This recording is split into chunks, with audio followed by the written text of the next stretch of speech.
Over 20 years ago, I coined the expression, think big, and it's been a part of my life ever since. It's also come true. I became an even bigger success after I said it than I was before. And that's one reason I think it's an important way to think. It obviously works, and that's what I'm going to talk about today. What I said exactly in my first book, The Art of the Deal, is as follows. I like thinking big. I always have. To me, it's very simple. If you're going to be thinking anyway, you might as well think big. That book was a bestseller, and it's considered a business classic at this point.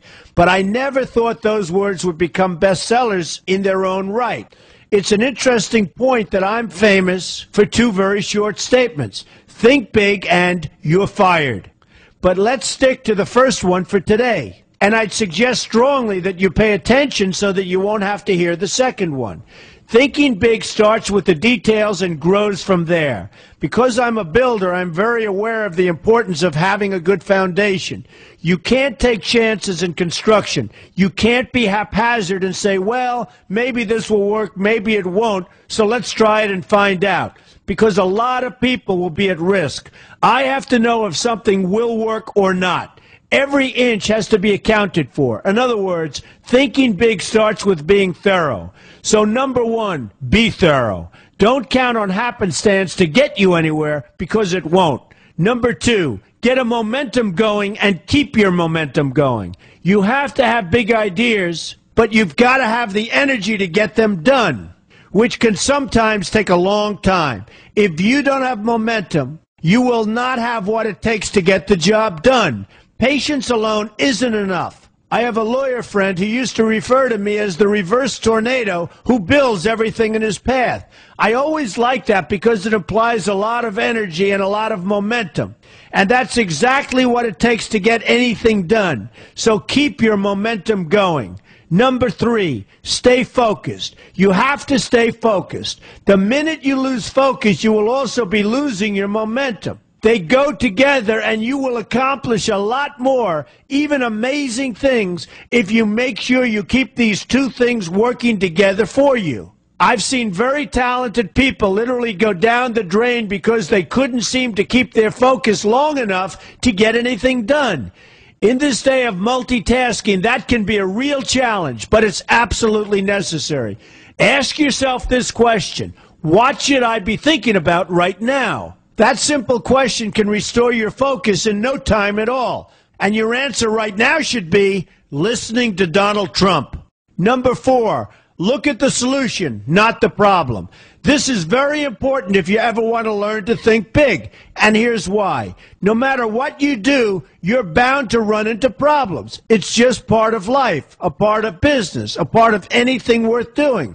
If you let the problems get in your way, they'll become bigger than your idea was to begin with, and you will be a wipeout. No matter how bad things look, keep your focus on the solution, and you will be surprised how things can work out, and work out properly. One way I do this is to ask myself when confronting a possible problem, is this a blip or is this a catastrophe? A catastrophe is something like an earthquake, a tsunami, a war, and so forth, and a blip is everything else. Right away you'll have the right perspective and your equilibrium will be restored. So keep your focus on the solution. Number five, see opportunity for what it is, an opportunity. For example, why are you listening to me today? Curiosity? You like me? You don't like me? You want to learn? You have nothing else to do? You want to hear me tell you you're fired? I hope not, but whatever your reasons might be, they've brought you to a good place to get involved and to learn,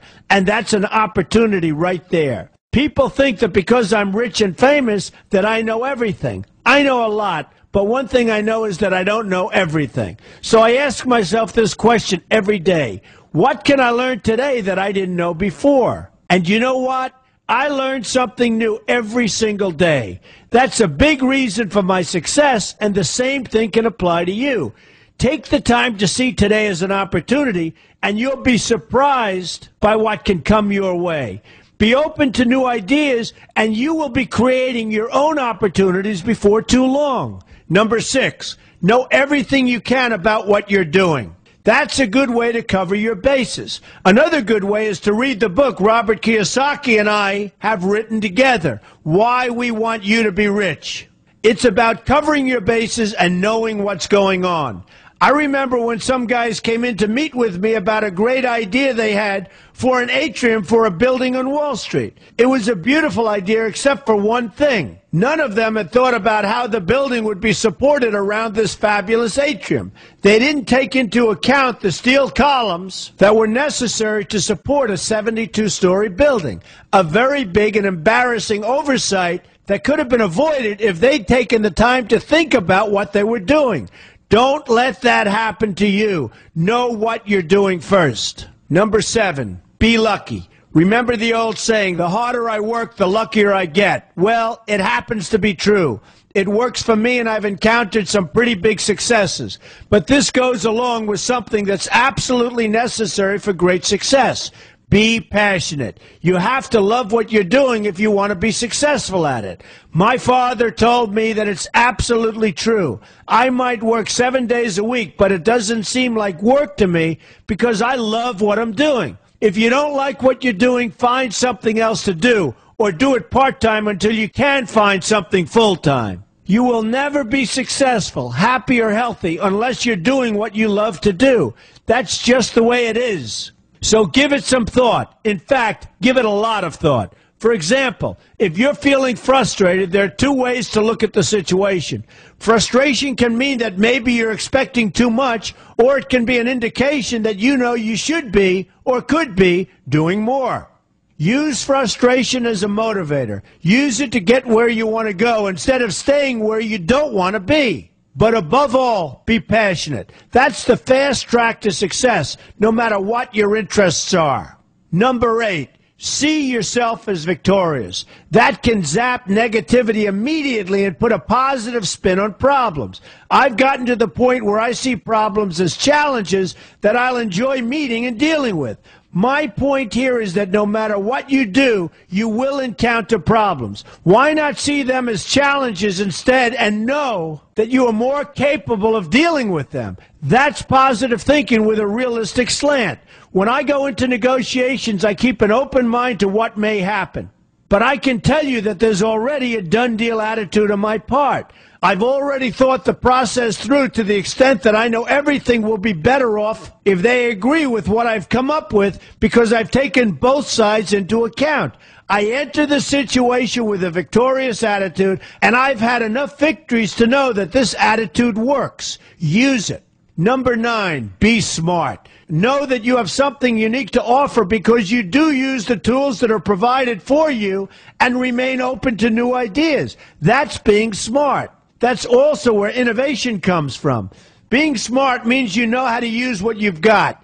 That doesn't mean there's nothing left to learn, but it means that you will have the ability to learn and move forward with success. And success is very important. Success is what you want. Just be successful. Believe me, you'll be happier. I know people who have had very few real advantages in life, and yet they've managed to become giant successes. They figured out how to use what they had, not to dwell on what they didn't have. I'm convinced that everyone has something useful to offer, and if you apply yourself diligently, you'll find that you have what it takes to succeed, and you're going to be a lot happier for it.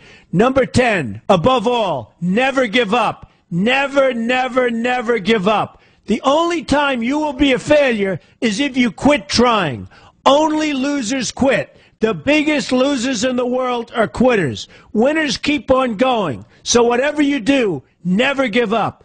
My father always used to harp, never give up, son, never give up. Don't ever quit. I never want to see you give up or quit. Well, my father was a smart guy, and I listened to him. And remember, think big. A good way to start is to read our new book, Why We Want You to Be Rich. 2 men, 1 message. There's a lot of great advice in there for you, and I expect you to pay attention. You're going to do fantastically well. You're going to be a winner, and I'm going to see you in the winner.